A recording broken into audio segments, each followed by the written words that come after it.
Welcome back to Cup Water 2. This is Voice of Wales, Part 3. Please enjoy. I know it's in a pretty dire state at the minute with who's in charge. We look at our politics compared to the rest of the world, the banana republics, third world countries, autocracies. Okay, we're in a pretty good place, and how that's showing now is by the wave of reform. How we're able to potentially break that two-party system now. Whereas the USA are miles away from ever being able to do that. A lot of countries can't even break the one-party system. So I think we have really got to be positive that despite the state of the government at the minute, our politics are in a good place because people have noticed it's in such a state. The Tories just weren't conservative at all, and Labour are an absolute disaster. And what's that done? Well, we need an alternative. We need a third option now. And I don't think Reform are ready to form a government in any way right now. But what the brilliant thing they're doing is, they're going to make the other two take notice. Because they're going to win seats. I think they won the councillor's seat already. This week it's going to happen, that massive wave. And that can only be a good thing, whether they do get in a position to form a government, whether it's an alliance or not. The beauty of that is, that means our politics is in a really good position. That the people are now going, we've had enough, we really have had enough. And if you're not going to listen, we're going to break this confident, comfortable two-party system that you think you're untouchable in. So I think that's another great positive to end on. Our politics is really in a good position, and it's thanks to us and events like today that's going to keep it going in the right direction. So thanks for listening to me waffle on, and I look forward to listening to the rest of the guys. Cheers. So thank you very much, Lee. Lee criticised Show for being able to talk a very long time. I think Lee's just taken that title from you, so you've got a lot to live up to for your speech. So what I want to ask you is, how many people here know what a TERF is? TERF? Yes? Ross. TERF stands for Trans Exclusionary Radical Feminist. It's hard to say, I can't even say it properly. So what a TERF is basically people who agree that women should have women's spaces, men should have men's spaces, and people are identifying as this and that, whatever. Maybe we should start to question it. So our next speaker is going to give you a little talk about what she does, and it's Tessa the TERF. So give Tessa a round of applause. He nicked my intro. I was going to explain what a TERF was. I'm not really a radical feminist, but I am a biological realist, which is a big deal. I certainly, in the words of Kenny J. Keane, I would say that no woman has a penis, no man has a vagina, and transitioning children is profound abuse. It's actually free speech. I'm a member of the Free Speech Union wearing their badge. I have been since last summer because I've been, since becoming a TERF, which was about November 20, I've become aware that to say things like what I have just said is actually a problem. And in fact, police have visited women for speaking out, just saying those simple words, just backing up the fact that sex is binary, you're either male or you're female. So with my care about free speech and finding that I was booted off X immediately twice when I joined, no longer of course, now Elon has taken over, I can say what I damn well like, and that is such a big deal. And as a result of that, and also, I should also point out, my background was definitely left. I was a Jeremy Corbyn fan, I'm telling you. I tried to join the party to vote for Jeremy Corbyn. I did get on to vote for Keir Starmer, and that's how left I was. But since becoming a TERF, which has been such a really good big deal for me, because it makes you question everything. I've been immersed in left is good, right is bad for probably 50 years. I'm cracking on a bit, even though I'm supposed to be a bit of a threat and make people feel unsafe. I'm just got my bus pass recently, and in fact I came into Swansea on my bus pass. But yeah, so 50 odd years of being immersed in the left, this completely shook my beliefs. And once that happens, you then start to kind of question so much more. And there are lots of women in my position as well, a lot of women who are now, now I'm, like I said, I was pretty hard left, but now I'm described as TERF, obviously, which is meant to be a term of abuse, Nazi, bigot, transphobe, I like that one. Although actually, it's to call it a phobia is not exactly true, because a phobia is an irrational fear, whereas the fear of predatory men invading women's what were previously safe spaces is not irrational, it's a very real threat. The Welsh guy. I don't know if any of you here are aware of what's going on in Fife, the NHS in Fife at the moment, probably nothing, because the mainstream media all captured, the BBC will refer to blokes all the time as being women. Ireland and that, with Gwent Order. Is that Gwent Is it Order? working? Yeah. Like One of the stats I was aware of a few years ago, before I became a TERF, before I realised what was going on, was that women's sex crimes had rocketed. Now when you look at that, when you know what's going on, these aren't women's sex crimes. Women are about the lowest risk of all of this kind of thing. These are men in dresses. And actually, the men in dresses are more of a danger, as the crime stats show, of sex offences than your average man. Anyway, what's happening in Fife now, the NHS Fife in Scotland, is that a nurse was forced to use changing rooms with a doctor who 3 years ago, this is a 6 foot tall man in his 20s, decided some 3 years ago that he was a woman, so he started to use the women's changing room with the full backing of the entire committee, the full backing of the NHS. The NHS is completely captured. They're still on the affirmation model, which means that if any child says, oh, I think I might be the other sex, the affirmation model is to, I've never seen your face. You are the opposite sex. But I have It's just now. crazy. It's the same Find with, out, those of you who've got Yorkshire. children, find out what they're teaching your kids all the in time. school. Yeah, It's why very, very worrying. I don't care anymore. My daddy A few is of my the people mum there are kind struggling of to thing. see.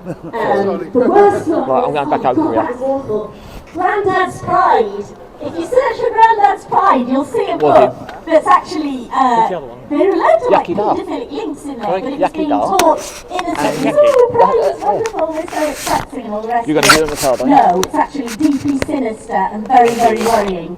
Anyway, NHS 5, there's now the tribunal because the nurse has taken NHS 5 to court, and the case is ongoing, and I think it's had to be postponed because she got suspended for speaking out against this man, this male doctor, wanting her. In fact, he was even offended that she wouldn't undress in front of him.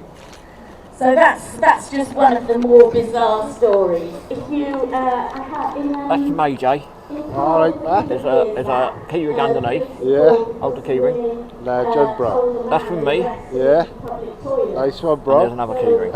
Legend. just an example of the craziness. But like I said, the good thing is it's made me look at and question everything. And I'm now, I think, well, I'm certainly not on the left, my God, no way. And you'll, anybody who knows me will be far right bigots, actually. Yeah, bring it on, bring it on.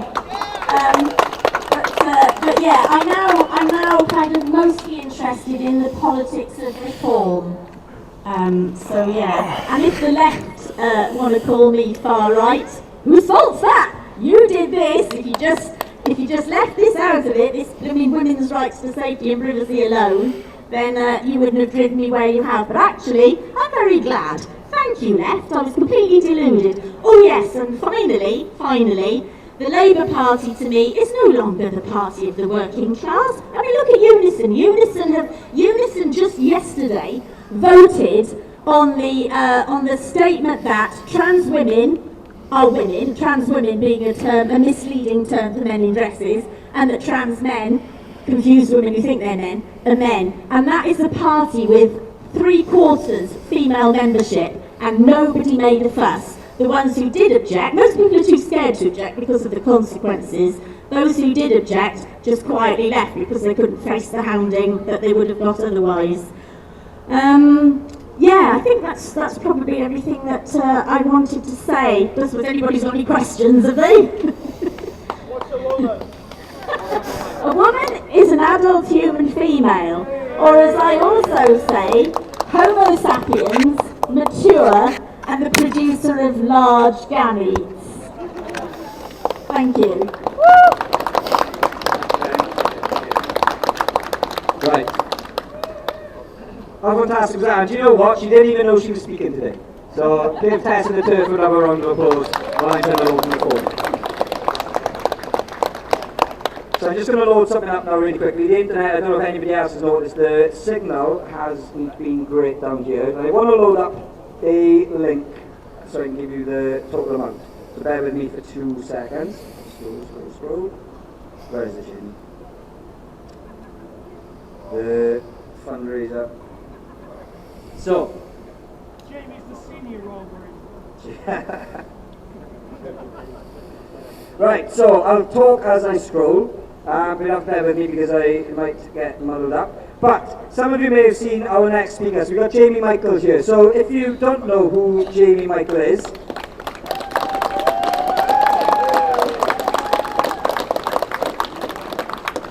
so I'm guessing you all know who Jamie Michael is, so that's fantastic. So, Jamie, just to give anybody that don't know, anybody watching along live there, Jamie posted a video back in July, and it was following the terrorist attack that happened in Southport. The video itself, 12 minutes long, was, I would say, from everything else that I saw going around that time, a very well-balanced, polite, and, let's just say, politically correct way of approaching the situation. It's about organising properly. However, Senate member Buffy Williams of Welsh Labour had other ideas, and what she did is she instructed a communications officer to approach the police to then have Jamie arrested. The police turned up at Jamie's place of work, or went to his house first of all, and then they came to Jamie's place of work. They said to Jamie, "It's nothing to worry about," just before slapping handcuffs on him. Told him he's going into custody, told him, "Oh, it won't be long."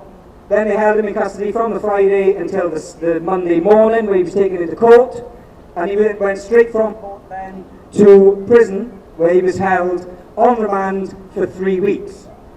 That was going to be up until February, okay? So in that time Jamie was on remand. Jamie missed his daughter's birthday, which, as anyone can imagine, anyone who's got children, is heartbreaking for the parent, but more importantly, heartbreaking for the child.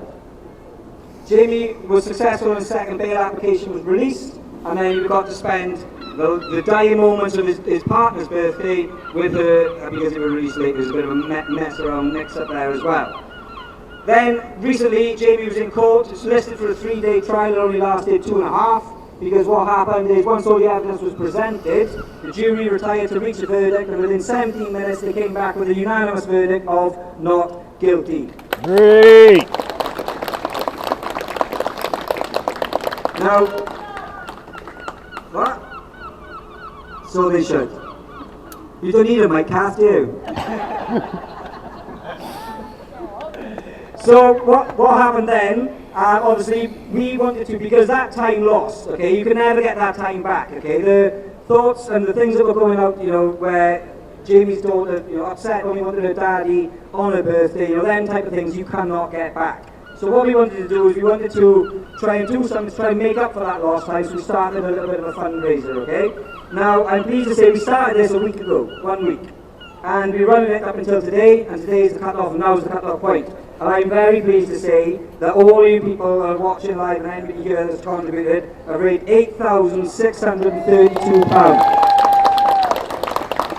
Now that is absolutely amazing. It's an absolute testament to everybody and the mood of the nation, because people don't like seeing this sort of injustice, especially when it's an injustice to one of our Royal Marines. So what I'm going to do, I'm going to hand you over to Jamie, who's going to say a few words of thanks and appreciation, and then we move on. So Jamie, thank you.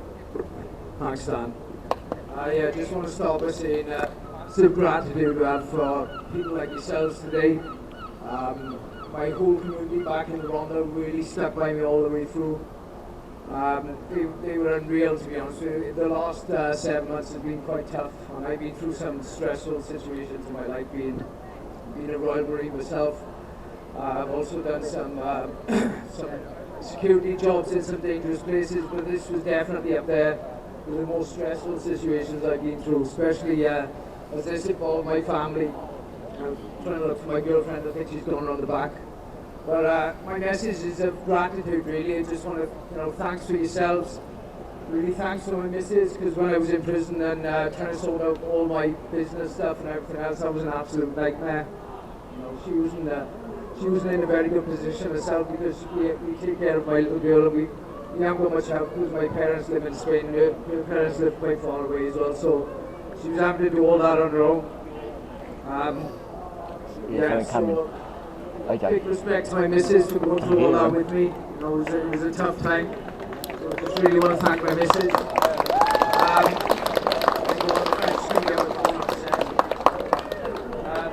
Then going on to thank. I said, yeah. They said, oh, they tried to do it before. And because as the ladies walked in, they winked at the boys as if to say, we're going to get you kicked out. And then obviously on the way back out, the boys winked at them because they didn't get them kicked out. But I just thought it was a really good example to show the positive side of our tolerance. And that I wasn't going to be bullied into kicking people out of my bar who weren't causing any issues. And because these people didn't like them, they had the ego. Imagine the little ego they must have had to think, we're going to walk in here, tell him we don't like these people, we're not even customers of his bar, and get him kicked out. So, thought I'd like to share that little story with you about the boys. And leading on from that, what else makes us great here? Well, lots of things, I think. Well, as I've touched on there, is our welcoming social nature. We are very welcoming, very tolerant, despite what some people will say. They'll try and say the opposite. I think that comes from not just being tolerant at home, where we do welcome people from everywhere to come and talk to us and debate and talk about issues, but also our expeditionary nature. We are able to go into the world and assimilate. We travel the world, and going back to the days of empire, when the Navy ruled the seas, which a lot of people look down on badly. Well, I don't. You look back at those days where we did go around the world, and we brought the best of British with us. We went to different countries, brought our infrastructure, brought our modern ways of thinking, our politics. And that continues to today as well, where we go abroad and we are interested in talking to other people and learning about other cultures. And from cultures who aren't the same with us. You see the difference between us, and a lot of, or what makes us great, is a lot of countries are very inward looking, and they don't have the ability to go and learn about other countries. And you could even say that about the USA. You go to the USA, a lot of people never left that country, they're not interested in the rest of the world. But we're very different in the UK, and I think that's what makes us great as well, is we do take active interest in things at home, but also abroad, and then that helps us shape our outlook. I was in Romneys for 17 years, so I got to go and see a lot of the world. And another thing that makes us great is that hardship. Of course, I'm going to say that our armed forces are the best in the world, because they are, and that's what makes us great. But also, that isn't just exclusive to me and other people in the armed forces. I'm not saying, our armed forces are the best, and therefore it's only the people in the armed forces. The armed forces come from the people. The reason our armed forces are the best is because we are the best as a culture. And I got asked a question on a podcast, a James English podcast, last year. Why do you think the British forces are the best? And I think they were expecting me to give the usual answer, which a lot of ex-forces guys give, is our sense of humour, which is right, our training, which is also right. But I didn't give that answer. And I said, well, I think it's because of our hardy nature and our history. Because we come from a country, we're on an island in the North Atlantic. It's freezing cold and dark for months and months of the year, raining, and we become very productive because of that. We're very hardy people. Today is the perfect example of that. We'll come out in weather, right? We'll graft. And it's a reflection of our armed forces are the best because we come from that line of people who've been invaded by everyone, right? We've fought them off.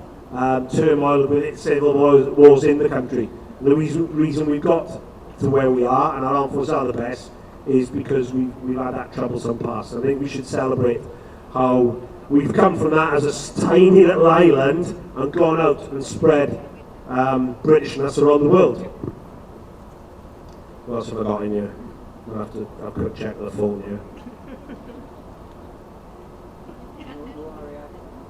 Yeah. I got another story about our tolerance and our welcoming nature. It's to do with the bar as well, up at Copper. Last year I was on GB News, did an interview with Patrick Christie's about when I crossed the channel in the dinghy, and a lot of people outside of our circles saw that I was on GB News and had a lot of abuse and hate. They didn't even watch the interview, and that's the telling factor of it. They just saw he's on GB News, therefore he's racist, okay, he's far right, and all the other things they decided to throw without knowing about it.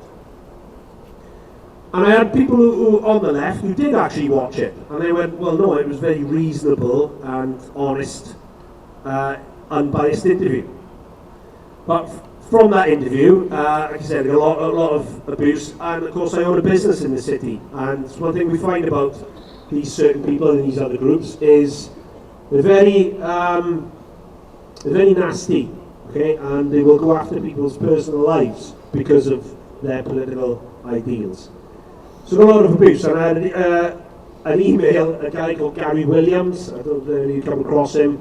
I got the name, I had a quick search on Google, I found a Gary Williams who's in all the socialists, the usual sort of hate groups, as I call them, and I worked out it was probably him. He'd sent an email to the business opposite mine, probing about me, saying, look at this guy, he's cozying up to the goons, that's in the email, the goons from Voice of Wales, right, saying all these nasty negative things about me, and trying to get information about me and my business. And again, tying into the ego and the arrogance of those ladies that walked in, he just assumed that this business owner was going to agree with him and just give him all this information and jump on the bandwagon of hating me. He didn't. He sent the email to me just so I could have an awareness that this guy was saying these things. So what did I do? Did I get angry? Did I then draw battle lines against this guy, go after him, start to find information about him and contacting people to try and bring him down? No, I reached out to him. And I'll read the email that I sent to him, which again I think is a great example of how tolerant we are on our circles, as I'm going to call them. I said, hi Gary, Lee from Copper here. I'm contacting you to express my disappointment about conversations and messages you've been pushing about me.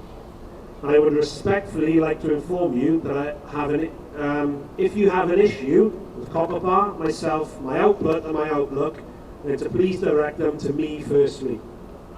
I am an extremely approachable, community-minded person who engages with a variety of people daily. I am a founder of a charity, help various homeless charities, and even a BANE project this summer to teach their ladies to ride bikes. My background in the Royal Marines has given me a robust nature and upfront way of approaching everything. I'm sure your recent interest would have been piqued by my appearance on GB News and Voice of Wales. Unfortunately, many in the community will see this and brand me as they wish, without listening to the substance of me and my life. But you see, I don't shut down the opportunity to talk to anyone because they may not fully align with me. Mostly because they don't align with traditional battle lines when it comes to politics and social issues. Once again, I'd like to express my disappointment and remind you about how unprofessional this looks. Also, if you wish to engage with me, then please do so directly. Very reasonable response, I thought, from me. No response from Gary. What a shock. And that is because old Gary would have read that and he wouldn't have got angry. He'd have read that and been disappointed because I wasn't the enemy he wanted and needed. And that's the problem we're facing, guys, is I'm loving the wave of our groups at the minute. I went to the Tommy protest in London and was absolutely astonished by how positive, friendly, right, polite and welcoming it was. And because unfortunately you do get tidbits of the media and they portray these events as violent, aggressive, everyone looking for trouble. It's the complete opposite. And I love how we're turning the tide in that view now. And old Gary here, he doesn't like that because he needs an enemy. He needs me to be that devil that he's going to people and slagging off, right, trying to get information on. Because without that enemy, they don't have their little events and their little joys that they have. And I think that's the key message of how we're turning the tide now. It's great to see that today's events are just about happiness and friendliness. And up the road, they'll be chanting, right? There'll be a lot of hate. We saw it in London at the Tommy, the counter-protest. It was all about anger and hate and against someone. Well, we're not against anyone here today. We're all for each other, and we're all spreading a positive message. And it's the complete opposite, and they hoodwinked the middle ground into thinking that they are the peaceful and tolerant side. And they aren't at all. I think Gary was a perfect example of that, and the fact it spoke volumes that he didn't reply to me. So I just wanted to show that example of how we are turning that tide and becoming now the good side of it. Tell us about your books. Books, I don't really understand your top plug-in stuff, but all I did deny your request from the crowd. I've got 4 books, 3 of them are Tramp Face. I'll try and keep it short because they're books, so I can stand here and talk about them all day. Don't want to turn it into a book reading. The first 3 Tramp Face were every year we'd go and live homeless on the streets. First one we did in Swansea. We just went and did it completely undercover, if you like. We went and begged every day. We went and slept rough every day. We went and interacted with homeless services without telling people that we were pretending, because we wanted to get the full-on immersive experience of what it's like to live on the streets and beg every day and sleep rough. So we did that in Swansea for the first year, for 7 days. Second year we went and lived in the migrant camp in Calais. Again, we weren't sent by anyone or on behalf of anyone. We just went off our own backs, decided to just go there and live and see what it was like living in the camps in Calais. I'm not going to talk in depth about that. You'll have to buy the book, won't you? Third one, we hitchhiked around the UK under the same conditions, so we were homeless.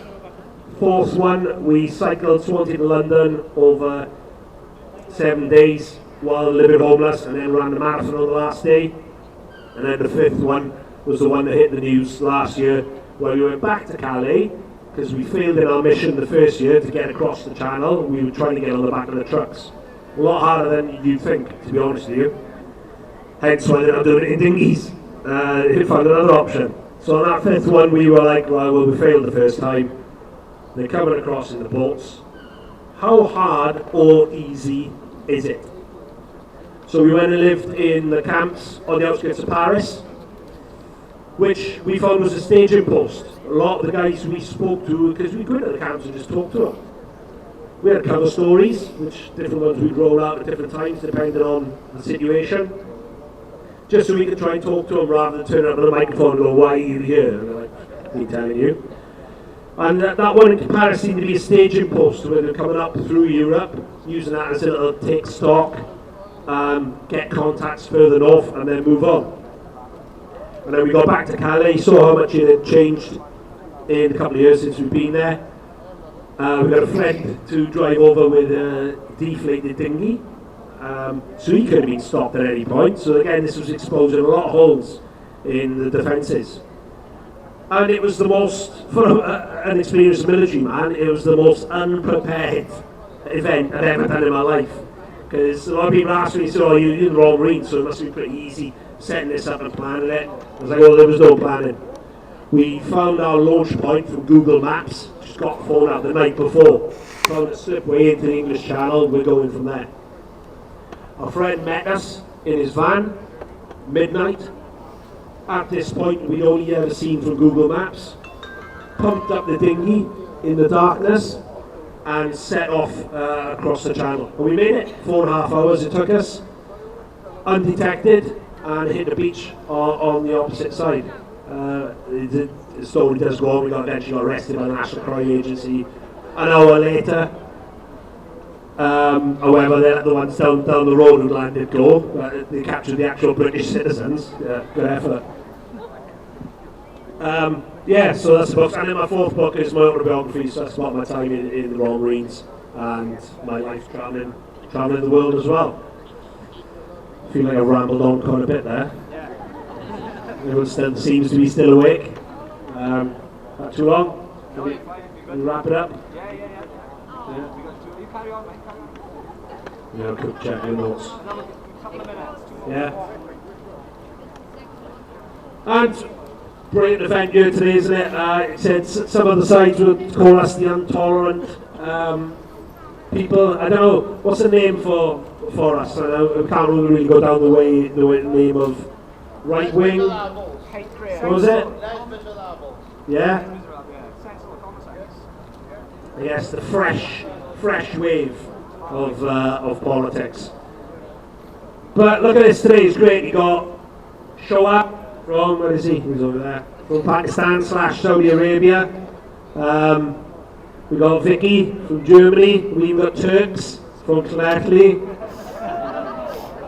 Who else we got? We got the Valleys boys. Well, English then went north of Morrison's England, didn't it? I don't know anyone else from anywhere afar.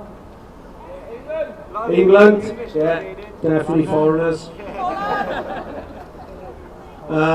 Yeah, it's great to see all the different personalities down here today. And where are we going in politics? I don't want to get too political today, but I think that is going on with the best of British.